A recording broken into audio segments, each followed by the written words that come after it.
পায়ে হাত রাখা বলি, বিকাল বেলা ঘুমানোর আগে উজু করে 2 মিনিটের জন্য হইল আল্লাহর কাছে মাপ চান। আপনি যদি বলেন মাপ চাইলে কি হবে, আমি কোরআন দিতেছি, ইন্নাল্লাহা ইউহিব্বুত তাওয়াবিন। কোরআন তো বলতে পড়তেছি না, ইউহিব্বুত তাওয়াবিন ওয়া ইউহিব্বুল মুতাতাহহিরিন। আল্লাহ নিজে বলতেছে, বান্দা পারিস না, তওবা কর। তাওয়াবিন আগে আনছেন, মুতাতাহহিরিন পরে আনছেন। ঘুমানোর আগে আমি আল্লাহকে বইলা ঘুমাইছি, মালিক আসলে তো পারি না কিছু, তুই কোথায়, আমি কোথায়, তোর দয়া কতটুক আর আমার। এই জন্যই তো আল্লাহ বলছেন, রহমতি ইলাইকা নাজিল, আমি 24 ঘন্টা রহমতের বৃষ্টি নাজিল করি।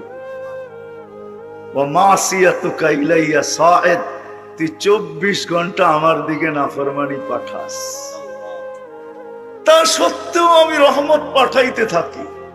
কি করব, তোর সাথে আমার সম্পর্ক হয়ে গেছে, আমি রহমত রহমত পাঠাবো না তো পাঠাবো না কি করে? আমি 24 ঘন্টা রহমত তোর দিকে পাঠাইতে থাকি, কেননা তোর সাথে আমার এক সম্পর্ক হয়ে গেছে, আমি তোর সাথে আবদ্ধ, তোকে আমি পালবো অতদিন পর্যন্ত যতদিন পর্যন্ত তুই সীমানায় পা না রাখিস। একজনও এখানে নাই, হাত উঠায় বলতে পারবেন পীরের মুরিদও এখানে আছে। আমি অনেকের চেহারা চিনি, চেহারা বলে পীরের মুরিদ বলেন যে আমি ঘুমানোর আগে উজুর সাথে 2 মিনিট ডেলি এইভাবে তওবা করে ঘুমাইছি, যে মালিক সারাদিন বিরুদ্ধাচারণে কাটছে, ঘুমাইতে চললাম, কাল সকালে যদি উঠাস তাইলে উঠবো, আর যদি না উঠাস তাইলে চির নিদ্রা হয়ে যাবে। বিদায় আমি তোর সাথে সম্পর্ক জুড়া ঘুমাইতে চাইতেছি, তোর সামনে আত্মসমর্পণ করে ঘুমাইতে চাইতেছি, তোর হাতে হাত দিয়া ঘুমাইতে চাইতেছি, সব গুনাহ মাপ চায়া ঘুমাইতে চাইতেছি। এরকম কি একজনও হাত উঠায় বলতে পারবো আমরা যে ঘুমানোর আগে 2 মিনিট আমি তওবা করে ঘুমাই? এই জন্য পায়ে হাত দিয়া বলি, প্রতিদিন জোশে উঠায়েন না, শর্তটাও শোনেন, প্রতিদিন এটার এহতেমাম চাই, এহতেমাম। হ্যাঁ, যে জিনিসের এহতেমাম হয়, আহাব্বুল আমালি ইলাল্লাহি আদওয়ামুহা ওয়া ইন কাল্লা, এহতেমাম যখন হবে তো এটার গুরুত্ব ভিন্ন হবে। এই জন্য শেষমেশ বলতেছি, প্রথম তো 5 ওয়াক্ত নামাজ, আর যদি কিছু নাও পারি ফজরের নামাজের পরে 2 মিনিট হইল নির্জনে বসা আল্লাহর কাছে তওবা করে। এই উম্মতের জন্য আল্লাহ এই মালা দিছেন। আমি যুবকদের পায়ে হাত রাখা বলি, যুবক তোমরাও করো। 60, 30, 35 বছরের যৌবনের পিছনে চিরজীবনের যৌবন হারায়। আমার কথা আজকে বুঝে না আসলো, কালকে বুঝে আসবে ইনশাআল্লাহ। ওই দিন বুঝলে কোনো কাজে দিবে না। সত্য এটাই, ওই দিন তো প্রত্যেক ব্যক্তিও বুঝবে আর চিৎকার দিয়া বলবে, আফসারনা ফারজি'না আমাল সালিহা ইন্না লামুকিনুন। আল্লাহ কপালের চক্ষু দিয়া দেখা ফেলছি, বিশ্বাস ভিতরে বসা গেছে, আর কোনো দিন উল্টা হবে না, পাঠান না। আল্লাহ বলবে কাল্লা, কোনদিন সম্ভব না। এটার ভিতরেই থাকো, কালুক সাউ ফিহা, এইখানেই অবস্থান করো, আর তোমাকে নড়াচড়ার ক্ষমতা দেওয়া হবে না, এইখানেই থাকতে হবে, বাহির তোমাদেরকে করা হবে না, কেননা গেটের তালা সিল গালা হয়ে গেছে। এই জন্য পায়ে হাত রেখা বলি, তওবায় অভ্যস্ত হন। ঘুমানোর আগে উজু করা 2 মিনিট তওবা করেন, যেই ভাষায় পারেন, বাংলায় পারেন বাংলায় বলেন, আরবি কোনো প্রয়োজন না। হায় হায়, আমাদের রব আমাদের জন্য এতটুকু দয়ালু, যেটা আল্লাহর রসুলও বলছেন আর আদম আলাইহিস সালাম বলছেন। জানি না আমার উপরে উম্মতে মুহাম্মাদীকে এত বড় ফজিলত কেন দেওয়া হলো। তো জিজ্ঞাসা করছে কোন ব্যাপারে? কয় গুনাহ করছি, ভুল হয়ে গেছে এক জায়গায়, কবুল হয়েছে আরেক জায়গায়।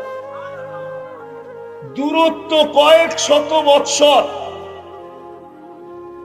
কিন্তু উম্মতে মুহাম্মদী যেখানে গুনাহ করবে ওই গুনার জায়গার উপরে বৈশা যদি উপর দিকে চায় একটা চিৎকার দেয়, রব্বানা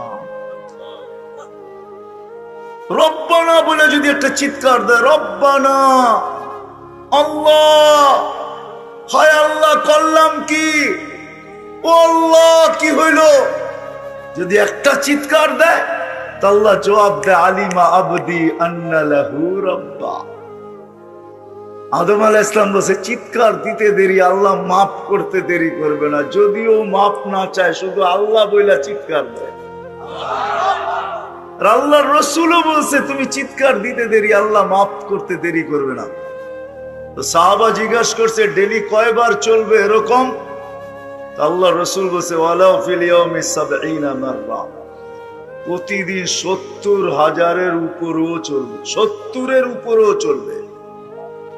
৭০ বারের বেশিও যদি তুমি এরকম করো যে গুনাহ হয়ে গেছে আল্লাহ বলছো, আবার হয়ে গেছে আবার আল্লাহ বলে চিৎকার দিছো, আবার হয়ে গেছে আবার আল্লাহ বলে চিৎকার দিছো, তাহলে এরকম যদি ডেলি ৭০ বারের উপরেও হয় তারপর আল্লাহ মাফ করবেন।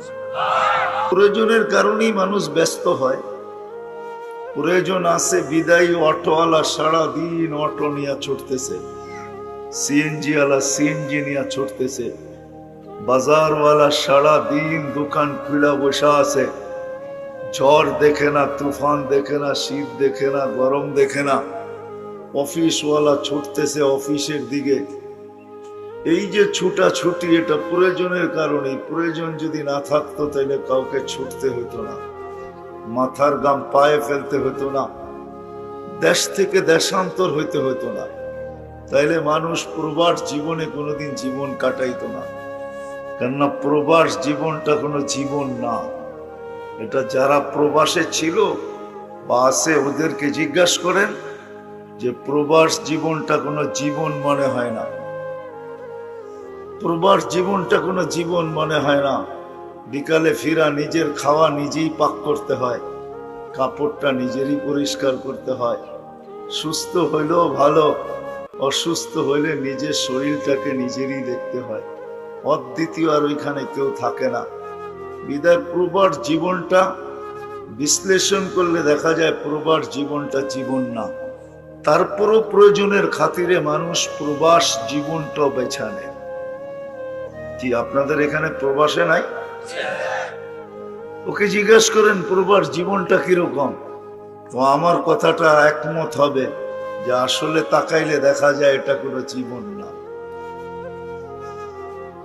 আমরা প্রয়োজনের খাতিরে খেটা যেতেছি, একটা সময় আসে প্রয়োজনের মাত্রা বাড়তে থাকে আর সে ক্লান্ত হইতে থাকে। হইতে হইতে হইতে হইতে হইতে একটা পর্ব আসে যে আল্লাহ ডাকে তারপরও আসে না, শুধু মুখ দিয়া বলতে থাকে প্রয়োজনের খাতিরে আমি এতটুকু ব্যস্ত। কেউ কেউ তো বইলেও ফেলে যে মরার সময়ও নাই, মনে হয় ও মরবে না, ওর কাছে মরার সময়ও নাই। সবাই বলে আমি ব্যস্ত। জিজ্ঞাসা করলে ব্যস্ততা কেন, তো বলবে প্রয়োজনের খাতিরে আমি ব্যস্ত। আল্লাহ ডাকে তারপরও আসে না। মনে হয় বুঝাইতে পারি না। কে ডাকে? কয়জন মসজিদে আসে, কয়জন নামাজে দাঁড়ায়? এই মজলিসও আছে যে আশার নামাজ এখনো পড়ে নাই, আজকে রাত্রে পড়বে কিনা এটাও সন্দেহ আছে। জিজ্ঞাসা করলে বলবে ব্যস্ত ছিলাম, ব্যস্ত। অথচ মার পেটে কোনো ব্যস্ততা ছিল না। জমিনে পা রাখতে দেরি, ব্যস্ততা আমাকে ঘিরা ধরতে দেরি করে নাই। দিন যাইতে ছিল, ব্যস্ততার মাত্রা বাড়তে ছিল। একটা দিন আসলো যে এখন আমি 24 ঘন্টা ব্যস্ত। আল্লাহ ডাকলেও সাড়া দেওয়ার সুযোগ আমার কাছে নাই। অথচ মুসলমান হিসাবে স্বীকার করে যে আমি এক একটা শ্বাসে শ্বাসে আল্লাহর মুহতাজ। আল্লাহ বলতেছে আনতুমুল ফুকারা, ও মানুষ তুমি কদমে কদমে আমার মুহতাজ, শ্বাসে শ্বাসে মুখাপেক্ষী। আমি চালাই বিদায় তোমার শ্বাস চলে, আমি যদি না চালাই তাহলে তুমি টানবে আর কোনোদিন ছাড়তে পারবে না, ছাড়বে আর কোনোদিন টানতে পারবে না। এখানে টানা আর ছাড়ার কোনো সিস্টেম নাই। আপনাদের বিজ্ঞানকে জিজ্ঞাসা করেন, এই ভিতরে টানার আর ছাড়ার কোনো সিস্টেম নাই। একটা আছে না, মানুষ সিস্টেমের মাধ্যমে চলে, কোনো সিস্টেম নেই টানার আর ছাড়া। আল্লাহ টানাইতেছেন বিদায় শ্বাস টানতেছি, আল্লাহ ছাড়তে দিতেছেন বিদায় ছাড়তে পারতেছি। এই জন্যই আল্লাহ এক জায়গায় বলছেন, মানুষ 24 ঘন্টা তোকে আমি রহমতের ভিতরে ডুবাইয়া দিই। 24 ঘন্টা ডুবানো তুই। রহমতি ইলাইকা নাজিল, 24 ঘন্টা আমার অনাবরত রহমত তোর উপরে নাজেল হইতে থাকে। যদি রহমত নাজেল না হইতো তাহলে তোর চক্ষু কোনোদিন দেখতো না, কেননা চোখে দেখার কোনো উপাদান নাই। তোর কান কোনোদিন শুনতো না, কেননা কানে শোনার কোনো উপাদান নাই। তোর বাক শক্তি কোনোদিন বলতো না, কেননা এখানে বলার কোনো উপাদান নাই। কোনো অঙ্গ চলার জন্য ভিতরে কোনো সিস্টেম নাই। পুরাটাই আমার রহমত আর কুদরত দ্বারা চলতেছে। যতদিন চাবো অতদিন চালাবো, যেই দিন চাবো না ওই দিন তোর নাম হবে লাশ। যেদিন চাবো না ওই দিন চলবে না, লাশ হয়ে যাবে।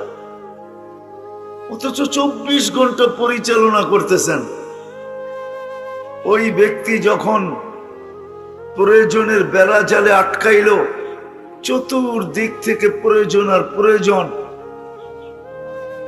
তো বলতে শুরু করলো আমি ব্যস্ত। আল্লাহ ডাকে তারপরও আসে না, আর বলেই আমি ব্যস্ততার ভিতরে আসি, কি করে আসবো? অথচ জানে কদমে কদমে আল্লাহর মুহতাজ। আল্লাহ বলতেছে আনতুমুল ফুকারা, তোমরা মুখাপেক্ষী।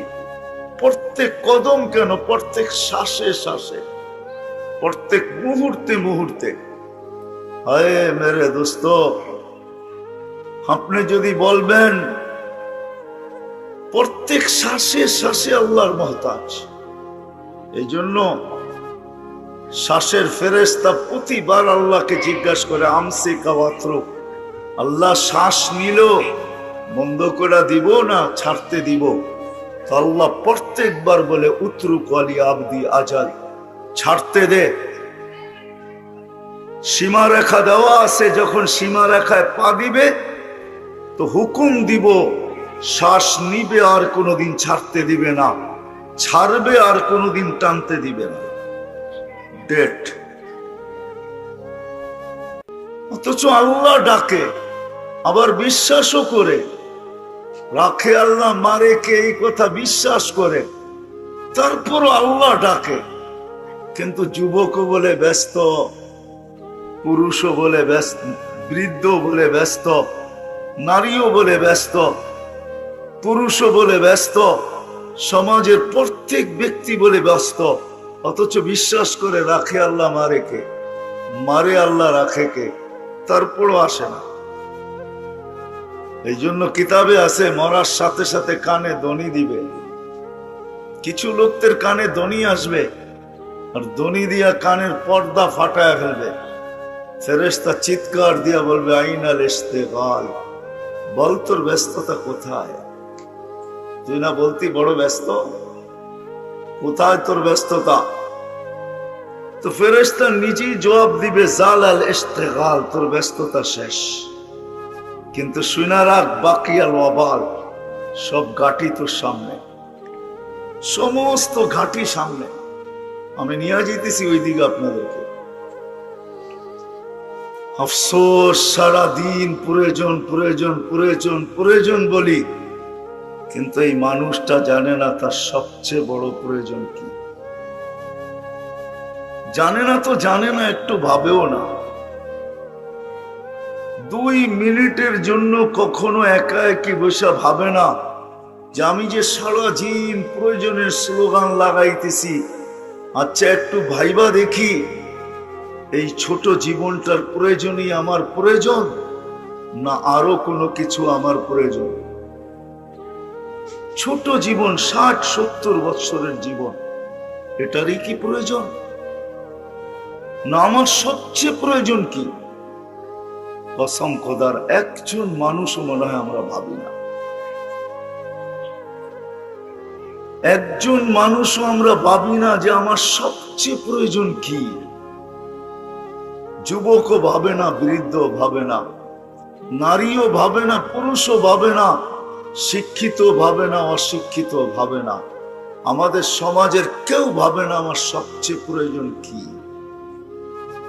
এটাই বুঝাইতে চাইতেছি, সবচেয়ে প্রয়োজন কি, কোন জিনিস আমার সবচেয়ে বেশি প্রয়োজন,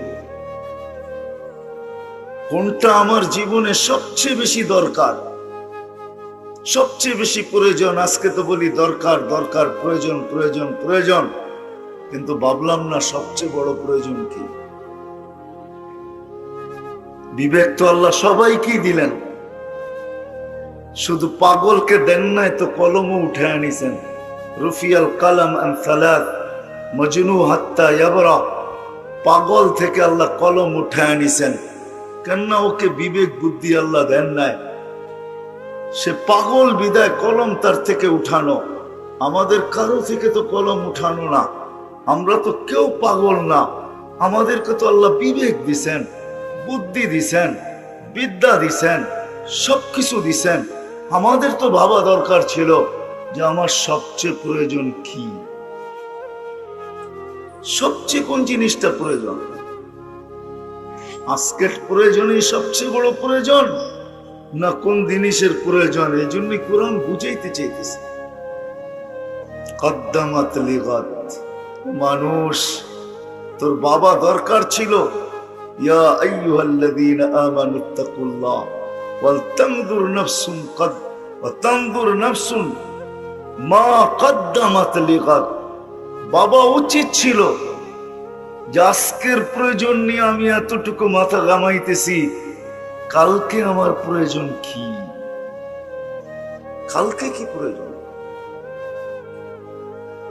কালকে কি প্রয়োজন, এটা মানুষ হিসাবে বাবা উচিত ছিল। কারণও বলতেছি আমি কেন জানেন, দুটা জিনিস মানুষের কপালে আর কারো কপালে আল্লাহ লেখেন না। মানুষের সাথে আরেকটা সম্প্রদায়ের যোগ করা যায়, কিন্তু ওদেরকে তো চোখে দেখি না, না দেখার কারণে যোগ করতে চাইতেছি না। যেদিন থেকে দেখব ওদিন থেকে ওদেরকেও যোগ করব। বিদায় মানুষ দেখতেছি, বিদায় মানুষেরটাই বলতেছি। দুটা জিনিস মানুষের কপালেই লেখা, এই মানুষই চিরদিনের জন্য সফল হবে, না হয় চিরদিনের অসফল। চিরদিনের জন্য সফল হবে, যেটাকে কোরআনের ভাষায় সাআদাত বলে, সাআদাত, সাঈদা। কোরআনের ভাষায়, হাদিসের ভাষায় যেটাকে কোরআনের ভাষায় ফৌজ বলে, ফৌজান আযীমা, বহুত বড় সফলতা, তা মানুষের কপালেই লেখা। চির সফল হবে অথবা চির অসফল হবে, চির কামিয়াব হবে অথবা চির নাকাম হবে। আর মানুষের সাথে যাকে যুক্ত করতে চেয়েছিলাম তিনি হলো জিন্নাত। এই দুই সম্প্রদায়ের কপালে হয়তো চির সফল, এটাই কেমন সফল কেমন অসফল এটাই দুজাহানের বাদশাহ চোখে দেখা এসে আমাদেরকে বুঝাইছিলেন। দয়ার কান্ডারি নবী, উম্মতের জন্য দয়ার ভান্ডার, দয়ালু নবী। কেমন দয়ালু, আল্লাহ রহিম তো নবীও রহিম, আল্লাহ রউফ তো নবীও রউফ। এরকম নবী আইসা আমাদেরকে বুঝাইছে। আল্লাহর রাসূল রউফ ছিলেন, আল্লাহর রাসূল রহিম ছিলেন। এই জন্যই কোরআন বলে হারিসুম বিল মুমিনিনা রাউফুর রহিম। দয়ার ভান্ডার ছিলেন। উনি চোখে দেখা ঈশা আমাদেরকে বলছেন, চোখে দেখা ঈশা। মেরাজের কাহিনী যে শুনেন না আপনারা, মেরাজের কাহিনী এই জন্যই ছিল, কারণ এটাও ছিল যে আপনার উম্মত মনে হয় শোনা কথা বিশ্বাস নাও করতে পারে, কেননা টেকনোলজি সমৃদ্ধ উম্মত হবে, উন্নত জগতের উম্মত হবে, বিজ্ঞান সম্মত এদের জীবন হবে, বিদায় এরা শোনা কথা বিশ্বাস নাও করতে পারে। আর আমি চাই না বন্ধু আপনার উম্মত বিশ্বাস না করুক, আমি চাই এরা যেন বিশ্বাস করুক, বিদায় আপনি উঠা এসা চোখে দেখা যান। আল্লাহ রসুল দেখে আসছেন সফলতা কি জিনিস, অসফলতা কি জিনিস, দুইটা কিন্তু আমাদের কপালই লেখা। দুনিয়ার জীবন কিন্তু 60-70 বছর।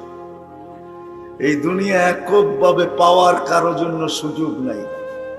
হ্যাঁ, মানুষ দৌড়াইতে পারে, কিন্তু এই দুনিয়া এককভাবে কেউ পাবে এটা সম্ভব না। কেননা আল্লাহ দুনিয়ার পিঠে লেখা দিছেন, আর দুনিয়া মাকসুম, দুনিয়া বন্টিত। যতজন থাকবে সবার মাঝে বন্টিত হবে, কিন্তু হ্যাঁ এতটুক হইতে পারে কেউ একটু বেশি পাবে, কেউ একটু কম পাবে। যালিকা ফাদলুল্লাহ ইউতি মান ইয়াশা। আল্লাহ কাউকে একটু বেশি দিবেন, কাউকে একটু কম দিবেন, কিন্তু দিবেন। এই দুনিয়া বন্টিত, এককভাবে মালিক হওয়ার কারো কোনো সুযোগ নেই। হৃদয় যেটা বুঝাইতেছিলাম, জানা উচিত যে আমার সবচেয়ে প্রয়োজন কি আর কেন উচিত। আমার জন্য কপালে দুইটা লেখা আছে, আমার জন্য দুইটার যে কোনো একটা, আর এটা আমার ইচ্ছাধীন, এটা আমার ইচ্ছাধীন। আল্লাহ আমাকে ইচ্ছা দিছে আমি দুটার থেকে যেটা যে কোনো একটা নিতে পারি। এই জন্যই কোরআন বোঝায় ফামান শাআ ইউমিন, ইচ্ছা তুমি এটাকে মাথায়ও রাখতে পারো, আবার ইচ্ছা জুতার মাথায় রেখা উড়েও দিতে পারো। ওমান শাআ ইয়াকফুর, ইচ্ছা তুমি হাত পাইতা নিতেও পারো, আবার তুমি জুতার মাথায় রেখা উড়েও দিতে পারো। যেমন আজকে আমরা, রাগ হয় না, নবী যদিও দয়ার ভান্ডার ছিলেন, উম্মতের এরকম কোন শ্রেণী নাই যে শ্রেণীর জন্য চোখের পানি না জড়াইছে। হায় হায় হায় হায় হায় হায়, যাকে সমগ্র জগতের চাবি দিতে চেয়েছেন আল্লাহ, সমগ্র জগতের ভান্ডারের চাবি, শুধু উম্মতের দিকে তাকায় নেন নাই। ওলামাদেরকে জিজ্ঞাসা করেন, আল্লাহ রসুল বলছে উতীতু মাফাতিহাস সামাওয়াতি ওয়াল আরদ, আল্লাহ আকাশ জমিনের ভান্ডারের চাবি আমাকে দিতে চেয়েছেন, আমি নেই নাই। 60-70 বছরের জন্য নিয়া করবো তো করবো কি? 60-70 বছরের জন্য নেই নাই। বলে নিবেন, বলে চিরদিনের জন্য নিব। আর একা নিয়া করব কি? একা নিয়া কি করব? উম্মতকে সহ নিব। যেদিন নিব ওই দিন উম্মতকে সহ নিব, একা নিব না। এজন্যই তো কোন এক জায়গায় বলছিলেন, বুঝাইতে চাইতেছেন যে তোমরা ভাবছো আমি সৃষ্টির সর্দার, আল্লাহ জান্নাত দিবে আর আমি দৌড়ায় চলে যাব আর ওইখানে যে আরাম করব। 2500 মানুষ একটু বুঝতে চেষ্টা করেন, তাহলে আমার কথা বুঝে আসবে। তোমরা ভাবছো আমি সৃষ্টির সর্দার, আল্লাহ আমাকে জান্নাত দিবে আর আমি দৌড়ায় চলে যাব আর ওইখানে যে আরাম করব, তাইলে এই কথা কোনোদিন বলতেন না যে লান আরদা হাত্তা ইয়াকুনা ওয়াহিদ মিন উম্মতি ফিন নার, আমি একজন উম্মত জাহান্নামে থাকা পর্যন্ত আপনার উপরে রাজি হব না। চাই আপনি জান্নাত দেন, চাই নেয়ামত দেন, চাই জামলে তা দেন, আমার উম্মত যতক্ষণ পর্যন্ত একজনও জাহান্নামে থাকবে আমি রাজি হব না। কি বুঝাইতে চেয়েছেন? কি বলছেন? মাকামে মাহমুদে যাবেন, আল্লাহ বসাইতে পারবেন না। কোরআন বলে ফাতাহাজ্জাত বিহি নাফিলাতাল লাক আসা আইয়াব আসাকা রাব্বুকা মাকামাম মাহমুদা, আপনার জন্য একটা চেয়ার আমার পাশে রাখা আছে, যেটাকে মাকামে মাহমুদ বলে। প্রশংসার যে সিংহাসন আমি আপনার জন্য বসাইছি, ওই সিংহাসনে আপনি বসবেন আর প্রশংসা করবেন। আল্লাহর রাসূল ওই সিংহাসনের কাছে যাবেন বটে, কিন্তু হাত রাখবেন, বসবেন না। আল্লাহ জিজ্ঞাসা করছে, কেন বসেন না? বলে, বসলে উম্মতের জন্য 3 জায়গায় ছুটবে কে? উম্মত পিপাসিত হবে, যে পানি কে পান করাবে? উম্মতের হিসাব কিতাবের সময় যদি পাল্লা সামনে না ঝুঁকে, তো হাত দিয়া দোয়া করে কে ঝুঁকায় দিবে? উম্মত যদি পুলসেরাতে ফাঁসা যায়, তো দুরুদের গাট্টি দিয়া কে পার করাবে? আমি যদি বসা যাই, তো এই 3 জায়গায় পার করাবে কে? কিন্তু লানত আমাদের জিন্দেগির উপরে এতভাবে বুঝায় ওলামায়ে কেরাম, কিন্তু উম্মত বসতে চায় না। উম্মত তো নিশায়, 60-70 বছরের নিশা। ওয়াতারান্নাসা সুকারা, প্রত্যেক মানুষকে যেন নিশার ভিতরে দেখা যায়। 60-70 বছর না, ও যুবক, তোর যৌবন থাকবে তো থাকবে কতদিন? বল, কতদিন থাকবে বলেন? আরে বলেন না, যৌবন কতদিন থাকে? কতদিন? 15 বছর বয়স থেকে নিয়ে কয় বছর পর্যন্ত থাকে? 50 পর্যন্ত। হ্যাঁ কি? আর না 85ই মানেন? 15 থেকে 50 কয়দিন রইল যৌবন? হ্যাঁ, 35 বছর, ঠিক না? হায়, আরেক জায়গায় বললে তো বলা যায় 20তেই বুড়ি, ঠিক না? হ্যাঁ, কয়দিন থাকবে যৌবন? পায়ে হাত রাখি, বলো যুবক, কয়দিন থাকবে যৌবন? এই 35 বছরের যৌবনের জন্য আন্তাশিব্বু ফালা তাহরামু আবাদা, চিরদিন যুবক থাকবে, কোনোদিন বৃদ্ধ হবে না। চিরদিন বৃদ্ধ যৌবন থাকবে, কোনোদিন বৃদ্ধ হবে না। আন্তাশিব্বু ফালা তাহরামু আবাদা, এই 60-70 বছরের নেয়ামতের জন্য আনতানআমু ফালা তাইআসু আবাদা, চিরদিন নেয়ামতের ভিতরে ডুবায় দেওয়া হবে, কোনোদিন নেয়ামত কমবে না। ওয়ালাদাইনা মাসিদ, শুধু নেয়ামত বাড়বেই বাড়বে, কোনোদিন কমবে না। এই 60-70 বছরের নেয়ামত ভোগ করার জন্য চিরদিনের নেয়ামত তুমি বিসর্জিত। কোরআনের কথাই সত্য, ফামা রাবিহাত তিজারাতুহুম ওয়া মা কানু মুক্তাদিন, তাইলে তোমাদের ব্যবসা লাভজনক হইল না, তুমি যে বুদ্ধিমান এটার পরিচয় হইল না। আল কাইয়িসু মান দানা নাফসা, তুমি যে বুদ্ধিমান এটার পরিচয় হইল না। পুরো হাদিস বলতেছে, তোমার চেয়ে বড় নির্বোধ কেউ নাই। মা কাল্লা হায়া, তোমার চেয়ে নির্লজ্জ কেউ নাই, তোমার চেয়ে বুদ্ধিহীন কেউ নাই, যে চিরদিনের নেয়ামতকে হারায় দিলা মাত্র 60-70 বছরের জন্য। তারপরও তো একটা কথা আছে, মানুষ যতটুক কামায় অতটুক খাইতে পারে না। হ্যাঁ কি সত্য? একমত আপনারা? যতটুক কামায় অতটুক খাইতে পারে? যত সুন্দরী বানায়, কয়দিন থাকতে পারে? কি মনে হয় বোঝেন নাই? সবার ঘর কবর কি ঘরের ভিতরে হয় নাকি? কয়দিন থাকে? নাই 2500 নাই এরকম বাড়িঘর। যত সুন্দরী বানা, বড় এরকমও বাড়িওয়ালা আছে, বাড়ি কমপ্লিট, কিন্তু ওনার কবরও কমপ্লিট। উনি বাড়ির গেটের পা দিয়েও দেখতে পারে না, না নাই।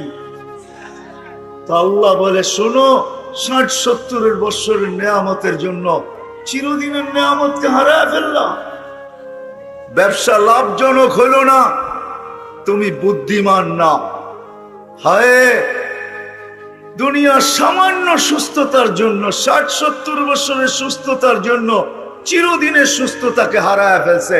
আনতাসিহু ফালা তামরাদু আবাদা, চিরদিন তুমি সুস্থ থাকবে, অসুস্থ তুমি কোনোদিন অনুভবও করবে না।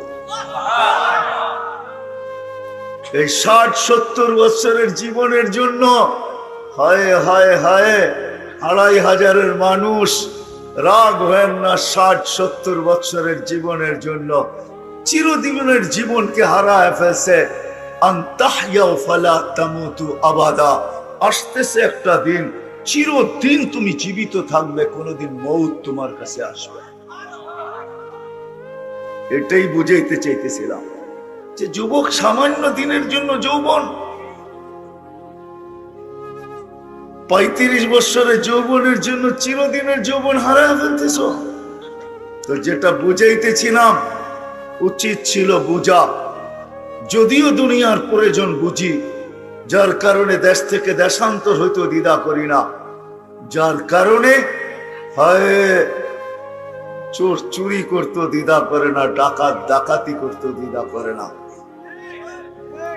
হয় আরেকজনেরটা ছিনাই তো দ্বিধা করে না, হয় সত্য এটাই, কিন্তু জানি না আমার সবচেয়ে প্রয়োজন কোনটা, এটাই জানি না। কিন্তু জানা উচিত ছিল, জানা উচিত ছিল প্রত্যেক মানুষের যে আমার সবচেয়ে প্রয়োজন কি, আর কারণ কেন, কারণটাও বলতেছিলাম যে জানা কেন প্রয়োজন। কেননা দুইটা জিনিসই আমার কপালে লেখা, দুটার যেই কোনো একটা লেখা আমার কপালে, দুটা রাখা আছে, যেই কোনো একটাকে আমার অর্জন করতে হবে, যেই কোনো একটা।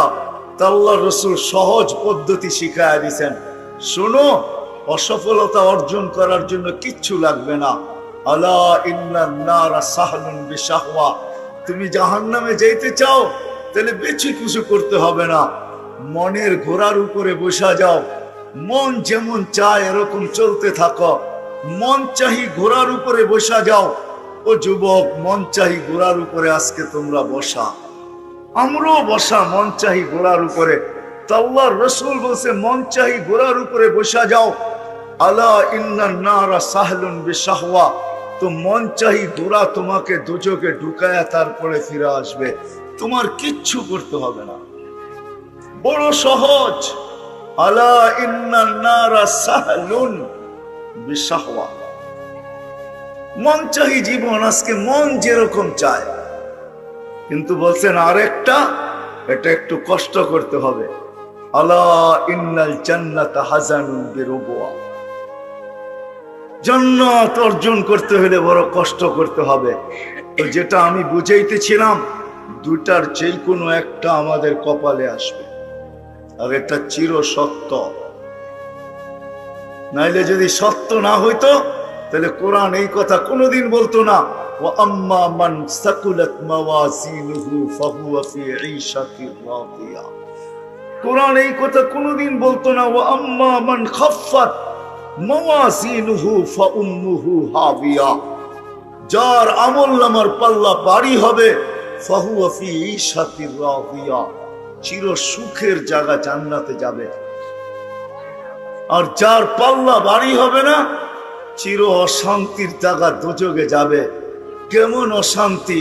আমি তো বলি দোজখের কোনো আযাব প্রয়োজন নাই, শুধু দেহটাই যথেষ্ট। বিশ্বাস যদি না হয় তাহলে আমি দেহের একটু বর্ণনা দিই। শুধু বসতে জায়গা লাগবে 470 কিলোমিটার। কত? যার বসতে জায়গা লাগবে 470 কিলোমিটার, পিছনের অংশটা, কোমরের নিচের অংশটা এতটুকু বড় হবে যে 470 কিলোমিটার লাগবে বসতে। এই দেহটা উঠাবে তো উঠাবে কি করে? একটা দাঁত হবে 10 কিলোমিটার চওড়া, উপরের মাড়িটা হবে 160 কিলোমিটার, নিচেরটা হবে 160 কিলোমিটার। যে চেহারাটায় ফিট হবে, ওই চেহারাটা কেমন হবে একটু ভাবেন না? দেখেন তো, না আপনাদেরকে নিয়ে যেতে পারলে দেখাইতে পারতাম। আমি দেখে আসছি, আপনারাও যদি চাইতেন একটু ভালো হতো। এই জন্যই তাবলীগালারা বলে বিদেশ সফর করো, সফর করলে দেখা যায় ইয়ামানে ওই পাহাড় রাখা আছে, যেটাকে আল্লাহ রসুল বলছেন এক এক জাহান্নামীর এক একটা ডান হবে ইয়ামানের পাহাড় বাইজার সমান, জাবালে বাইজা। ওই পাহাড় না দেখলে বোঝা যাবে না যে ওই পাহাড় কত লম্বা, কত মোটা। ওই পাহাড়ের সমান এক একটা রান হবে, কোনো শাস্তির দরকার হয় না। মাঝে মাঝে কিছু মোটা মানুষ আছে, আমাদের দেশেও পাওয়া যায়, অতিরিক্ত মোটা যখন হয়ে যায় তো 2 কদম না দিয়ে হাফাইতে থাকে, ঠিক না? কষ্ট না আরাম? হ্যাঁ, অনেক আরাম, ঠিক না? হ্যাঁ, কষ্ট। শীত আসলো বেশি লাগে, গরম আসলো। আবার মোটা হওয়ার কারণে শরীরের বিভিন্ন জায়গায় ফাটলও ধরে, ঠিক না? ঠিক মতো নিজেকে পরিষ্কারও করতে পারে না, ঠিক না? হ্যাঁ, বেশি মোটা, পেট এতটুকু আগে চলে গেছে, হাতের থেকে পেট আগে চলে গেছে, এখন হাত ছোট হয়ে গেছে, পেট বড় হয়ে গেছে, তো হাত জায়গা মতে যাবে তো যাবে কি করে?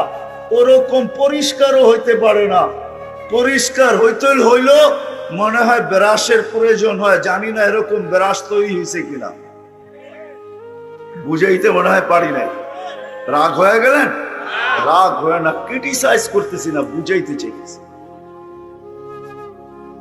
শরীরগুলা ফাটবে, রক্ত আর পুজ জমা হবে।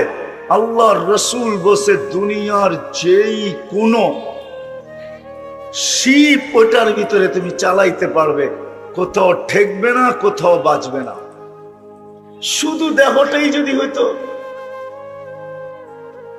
কোন সিলেটি লোক বলছিল, বড় ভালো লাগছে সিলেটি কথাটা, কবরে যদি কুস্তা আজাব নাই হইতো, কোন আজাবই যদি কবরে না হয়, দিয়া দেওয়ার পরে যদি রুটা শুধু ফেরত দিয়া দেয়, আর আমরা জানি আমরা কবরকে কতটুকু সংকীর্ণময়, কতটুকু অন্ধকার করে লাশটাকে রেখা আসি, বলছে কুস্তা আজাব যদি নাই হইতো, শুধু রুটাই ফিরায় দিয়ে আল্লাহ বলতো এই অবস্থায় কিয়ামত পর্যন্ত বসা থাক, তাইলে কেমন হইতো একটু ভাবেন না? কখনো কি ভাবছেন কেমন হতো? কোন আযাবের দরকার ছিল না। কি আমরা কি কবর প্রশস্ত রেখে আসি? কয়েক মাইল পর্যন্ত কতটুকু সংকীর্ণ করি? বুগলি কবর যেটা বলে, ওটা তো লাশটা ভিতরে ঢুকায় দিয়ে তারপরে দাঁড়া করায় বাঁশ দেয়, তারপরে পুরোটা মাটি দিয়ে ভরা দেয়, ঠিক না? ওইখানে যদি আল্লাহ রুটা পাঠায় দেয় আর বলে এই অবস্থায় কিয়ামত পর্যন্ত বসে থাক, কোনো আযাব নাই তোর, এটাই তোর আযাব। হয় সিলেটি লোকটার কথা বড়ই সত্য, সাদা সিধা মানুষ, ঠিকই বলছেন যে কবরে যদি কুস্তা আযাব নাই হতো, কোনো আযাব যদি না হতো, আমিও বলি দোজখে যদি কোনো আযাব নাও হয়, তাহলে শরীরটাই যথেষ্ট, শরীরটাই যথেষ্ট। বাস্তব সত্য এটাই। এই জন্য মানুষ হিসাবে ভাবা উচিত, সারাদিন ভাবি প্রয়োজন প্রয়োজন প্রয়োজন প্রয়োজন প্রয়োজন আমাদেরকে ব্যস্ত করে, কিন্তু জানি না সবচেয়ে বড় প্রয়োজন কি।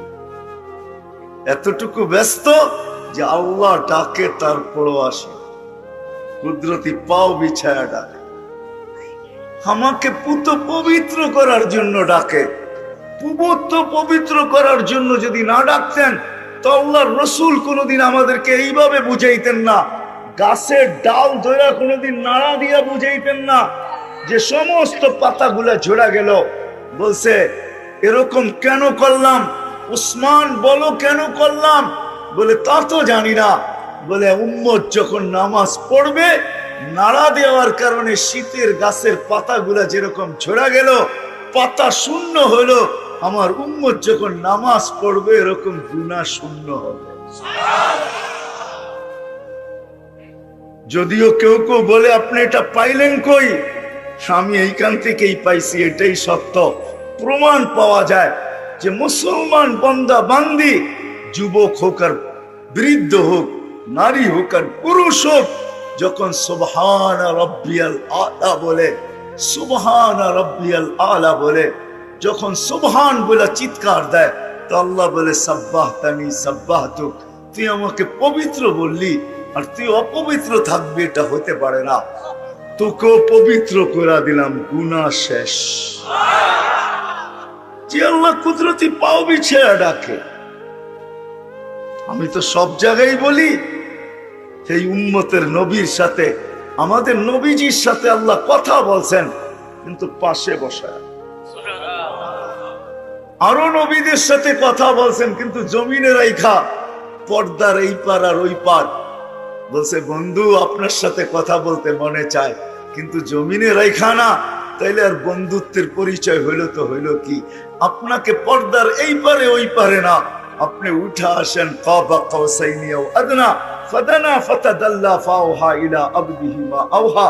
আসেন আমার পাশে বসেন, আপনি বলবেন আমি শুনবো, আমি বলবো আপনি শুনবেন। কোনো পর্দা থাকবে না। আপনার আর আমার মাঝে যেরকম পর্দা থাকবে না, আপনার উম্মত যখন কথা বলবে তখন আর কোনো পর্দা থাকবে না। এই জন্যই আল্লাহ রসুল এসে বলছিলেন আসসালাতু মিরাজুল মুমিনিন, নামাজ মুসলমানের মেরাজ। এই জন্যই হাদিস খুঁজলে পাওয়া যায়, ইদা সাজাদাল আবদ, বান্দা যখন সিজদায় যায় তা আল্লাহ ফেরেশতাদেরকে বলে ইরফা হিজাব বাইনি ওয়া বাইনা আবদি, সরা বান্দা বান্দির মধ্যখানের পর্দা। বলবে কেন? বলে ইদান ইউনাজি আবদি, বান্দা বান্দি আমার সাথে কথা বলবে, আর পর্দার এই পারের ওই পারের কথা যদিও আমি বলছি, কিন্তু অন্যের সাথে, বন্ধুর উম্মতের সাথে পর্দার এই পারে ওই পারে কথা বলে মজা হবে না।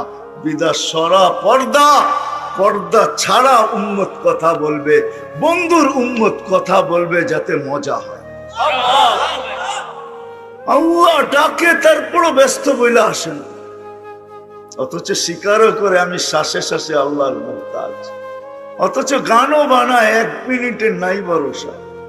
নিজের চোখে দেখলো সত্যায়িত, আল্লাহ যে লেখলো যে গাইলো তার উপরে হইল, অন্য কারো উপরে হইলো কি হইল না ওটা আমার বিষয় না। যে লেখছে যে গাইছে তার উপরে ফিরোজ শাহীল এই গান লেখছে। ফিরোজ শাহী এই গান গায়া বাংলাদেশের স্টেজ মাতাল করছে, আর গাজীপুরের স্টেজে তার উপরে সত্যায়িত করছে। না হয় না? যুবকরা কি কয়? হয় না সত্যায়িত? হ্যাঁ, যখন বিশ্বাস করি 1 মিনিটের নাই ভরসা, তাহলে আল্লাহ ডাকলে কেন আসে না? 99 পদের মালিক আল্লাহ, শ্বাসে শ্বাসে যার মুহতাজ আমি। এই জন্যই তো আল্লাহ দেখায় মাঝে মাঝে, দেখুন তো মানুষটা দৃষ্টি শক্তিওয়ালা মানুষটা হঠাৎ দৃষ্টি হারায় ফেলে, সারা দুনিয়া দেখে অন্ধকার। দৃষ্টি শক্তি ছিল, এখন দৃষ্টি নাই। আছে এরকম প্রমাণ না নাই? হ্যাঁ, 2-4টা বললে আপনারও চিনবেন।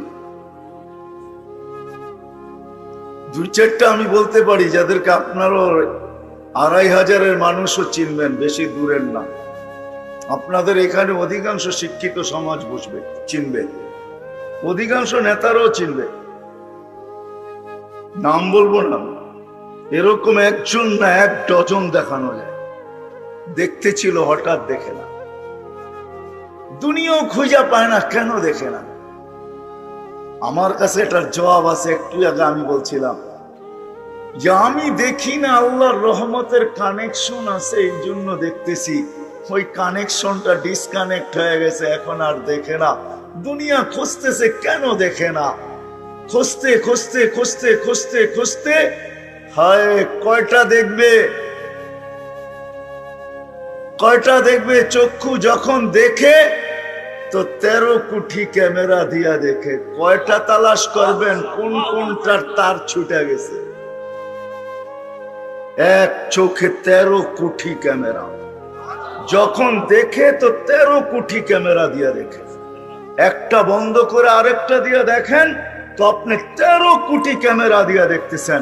2 চোখ যখন একবারে দেখে তো 26 কোটি ক্যামেরা দিয়া দেখে।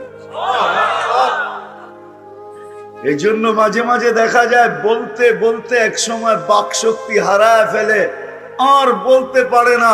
জীবিত তো আছে বটে, সচ্ছল তো আছে বটে, চলমান তো আছে বটে, কাজকাম করে তো বটে, কিন্তু মুখ দিয়ে আর উচ্চারণ করতে পারে না। আসলে দুনিয়া তালাশ করতেছে, কেন বলে না? একটা উক্তি দিয়া দেয়, আপনার এটা হয়েছে সেটা হয়েছে, সোজা কথা তো বিজ্ঞান বলতে চায় না। যদি বলে দিত যে রহমতের কানেকশন ডিসকানেক্ট হয়ে গেছে, এই জন্য তুমি বলতে পারতেছো না, এটা তো বলে না, তো একটা কারণ বলে দেয় যে এই কারণে বলে না, কারণ একটা দেখায় দেয়, চিকিৎসা চলতে থাকে, টাকার বান্ডেল যাইতে থাকে, ওরা বড়লোক হইতে থাকে। কিন্তু এক কথায় যদি বলে যে না, রহমতের কানেকশন ডিসকানেক্ট হয়ে গেছে, কানেকশন যতক্ষণ পর্যন্ত ছিল তুমি বলতে পারতেছিলা, কানেকশন শেষ হয়ে গেছে, এখন তুমি বলতে পারো না। মালিকের কাছে চাও, মালিক যদি আবার কানেকশন দিয়া দেয় তো তুমি আবার বলবে। বিশ্বাস হয় না? যদি না হয় তো প্রমাণ দিই আমি। এইখানে বলার কোনো উপাদান নেই, বিজ্ঞান তালাশ করে দেখছে, যদি থাকতো এতদিনে আর্টিফিশিয়াল বাক শক্তি তৈরি হইতো আর মোটা মোটা অঙ্কে বিক্রি হইতো দুনিয়াতে বোবাত্ম দূর করার জন্য। যদি আর্টিফিশিয়াল শ্রবণ শক্তি বিজ্ঞান তৈরি করতে পারত, তাইলে বধিরত্ব দূর হইতো, মোটা মোটা টাকা দিয়া বিক্রি হইতো। যদি অন্ধত্ব দূর করতে আর্টিফিশিয়াল চক্ষু বানাইতে পারতো, তাহলে অন্ধত্ব দুনিয়ার থেকে দূর হয়ে যেত। কেননা এইখানে দেখার কোনো উপাদানই নাই, এইখানে শোনার কোনো উপাদানই নাই, এইখানে বলার কোনো উপাদানই নাই। আমি আপনাদেরকে কুদরত দেখাইতেছি, রহমত দেখাইতেছি, যার কারণে সম্ভব। দুনিয়ার কোনো বিদ্যায় আমাকে আজ পর্যন্ত কোনো ডাক্তারি বিদ্যায় দেখাইতে পারবে না যে প্রতিদিন কোনো মানুষের একাধিকবার ডায়ালিসিস সম্ভব। দুনিয়ার কোনো ডাক্তারি বিদ্যাতে নাই, ডাক্তারি সায়েন্সে এই কোনো লেখাই নাই, এরকম কোনো পৃষ্ঠাই নাই, এরকম কোনো উক্তিই নাই, এরকম কোনো থিওরি নাই। এখন পর্যন্ত কোনো শিক্ষা আসে না যে ডেলি একবারের বেশি 2 বার ডায়ালিসিস করা যায়। ও যুবক, তোমরা সারা দিন নেট ঘাঁটতে থাকো, বলো তোমাদের যদি নেটে সংযোগ থাকে এখনই একটু সার্চ দিয়া দেখো যে একবারের বেশি ডেলি 2 বার ডায়ালিসিস করা যায় কিনা। কি যায়? যাই না বলতেছেন না? না যাই না? যারা জানেন ওরা বলেন। একবারের বেশি 2 বার ডায়ালিসিস ইম্পসিবল, সম্ভব না। ডেলি একবারও করা যাবে না, 7 দিন টানা ডায়ালিসিস হবে না। একদিন বাদ দিয়া হবে, সপ্তাহে 4 দিন বা 3 দিন, এর বেশি ডায়ালিসিস করা যাবে না। হায়, যদি রহমত আর কুদরতের খেল না হইতো তাহলে বিজ্ঞান বলতেছে একাধিকবার ডেলি করা সম্ভব না। আর আমার আল্লাহ আমাদের এই সুস্থ শরীরে ডেলি 36 বার ডায়ালিসিস করে। কতবার? কুদরত ডেলি 36 বার আমাদের শরীরে ডায়ালিসিস করেন। যার ডায়ালিসিস করে ওই জিজ্ঞেস করেন ডায়ালিসিসের কষ্ট কি। 2টা ক্যানোলা লাগাইতে হয়, 2টা এখানে গলার ভিতরে, একটা দিয়ে রক্ত বাহির করে মেশিনে রিফাইন করে, আরেকটা দিয়ে আবার ঢুকায়। যেটা দিয়ে বাহির করে ওটা দিয়ে ঢুকাইতে পারে না, ওটা শুধু বাহির হবে, আরেকটা দিয়ে ঢুকবে যায়। ওরে জিজ্ঞাস করেন কষ্ট কিরকম হয়, আর আমরা জানি না। হয় যুবক, তারপরে তুমি আল্লাহকে চিনলা,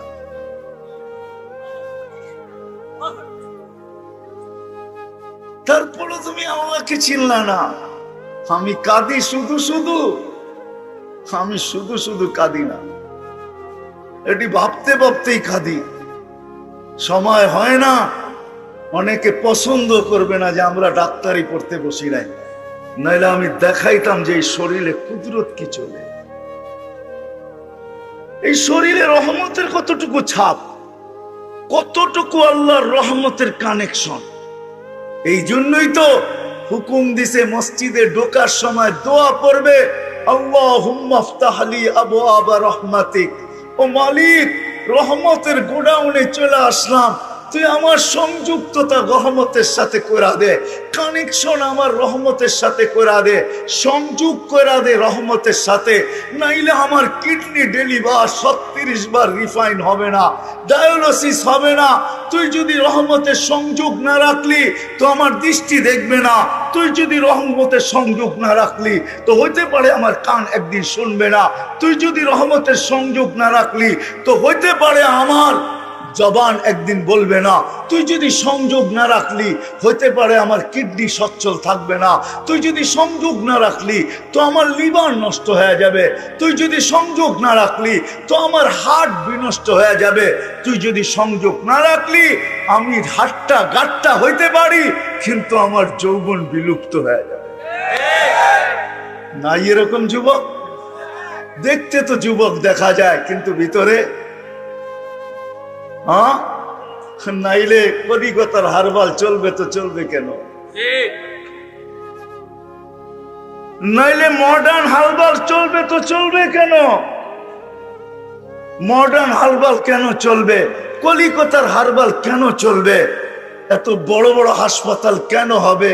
চর্ম আর যৌন নিয়ে এত বড় বড় হাসপাতাল কেন হবে? এত বড় বড় ডাক্তাররা ডিগ্রি কেন নিবে? এত মেডিসিন কেন তৈরি হবে? বোঝা গেল এই জন্যই মসজিদে আসার ডাক আহ্বান ছিল, আস আমার রহমতের সাথে তুই সংযুক্ত হ। এই জন্যই মসজিদের দোয়া আল্লাহুম্মা ফতাহলি আবওয়াবা। অথচ ডাকে আল্লাহ কয়জন আসে? কয়জন আসে? আর আগে বাড়তে চাইতেছি না, কয়জন আসে? এই জন্য আগে ওয়াদা করেন কথা শেষ করার আগে যে আজকের থেকে নামাজ ছাড়ব না। ওয়াদা, পাক্কা ওয়াদা। পূজা কিন্তু করেন। আমি যুবকদেরকেও বলতেছি পূজা করো, নাইলে আমি কিতাব থেকে তোমাদেরকে শুনাইতেছি। যদি না করলা তাহলে দুইটা শাস্তি দুনিয়াতে তোমাকে আল্লাহ দিবে, এটা লেখা রাখো। কয়টা?